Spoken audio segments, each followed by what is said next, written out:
நம்ம என்ன குக் பண்ண போகிறோம்னா மணத்தக்காளி கீரையில் ஒரு பொரியல் செய்ய போகிறோம். இது வந்து மணத்தக்காளி கீரையோட ஃபுல் இலை சைஸு நான் அப்படியே எடுத்திருக்கேன். இப்போ இது எல்லாமே சின்ன சின்னதாக நறுக்கிக்கலாம், அதான் டேஸ்ட் நல்லாயிருக்கும். மணத்தக்காளி கீரை பொரியல்.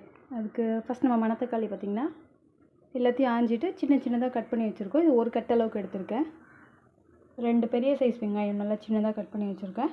2 காஞ்ச மிளகா, ஒரு 8 பல் பூண்டு, ஒரு 2 பெரிய தேங்காய் பத்தை கட் பண்ணி வச்சுருக்கேன். இதை ஃபஸ்ட்டு நம்ம கொரகொரப்பாக அரைச்சிக்கலாம் பல்ஸ் மோடில்.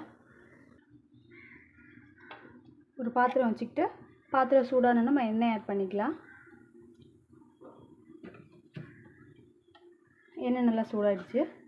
இப்போ நம்ம வெங்காயம் வெட்டி வச்சுருக்கோம் இல்லையா, அதை ஆட் பண்ணிக்கலாம். வெங்காயம் நல்லா வதங்கிட்டோம்.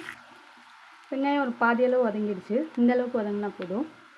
மணத்தக்காளி கீரை பார்த்திங்கன்னா 2 தண்ணி வாஷ் பண்ணி வச்சுருக்கேன். இப்போ இந்த கீரை ஆட் பண்ணிக்கலாம்.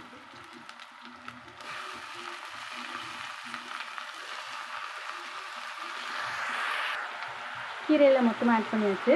இப்போ நம்ம எதுவும் ஆட் பண்ண வேண்டாம். இந்த கீரையில் இருக்க தண்ணியெலாம் கொஞ்சம் வற்றட்டும். நம்ம கொஞ்சம் நேரம் அப்படியே வெயிட் பண்ணலாம். ஒரு நிமிஷத்தில் கீரை சுருண்டு வந்துடுச்சு. இப்போ இந்த ஸ்டேஜில் நம்ம 1/4 ஸ்பூன் சால்ட் ஆட் பண்ணிக்கலாம். கீரை பொறுத்த வரைக்கும் சால்ட் நிறைய ஆட் பண்ணக்கூடாது. ஒரு 1/4 ஸ்பூனுக்கு போதுமானது.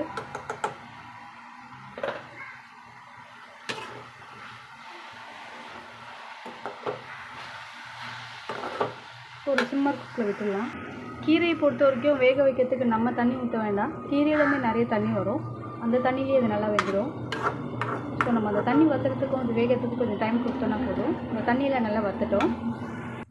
கீரையில் இருக்க தண்ணியில் ஆல்மோஸ்ட் போயிடுச்சு. இந்த ஸ்டேஜில் நம்ம காஞ்ச மிளகா, தேங்காய், பூண்டு கொரகொரப்பாக அரைச்சி வச்சுருக்கோம் இல்லையா, அதை ஆட் பண்ணிக்கலாம். வேறு எந்த எக்ஸ்ட்ரா மசாலாஸும் சேர்க்க வேண்டாம். இதையும் நம்ம ஒரு கிளறிடலாம். கீரை பொரியல் ரெடி.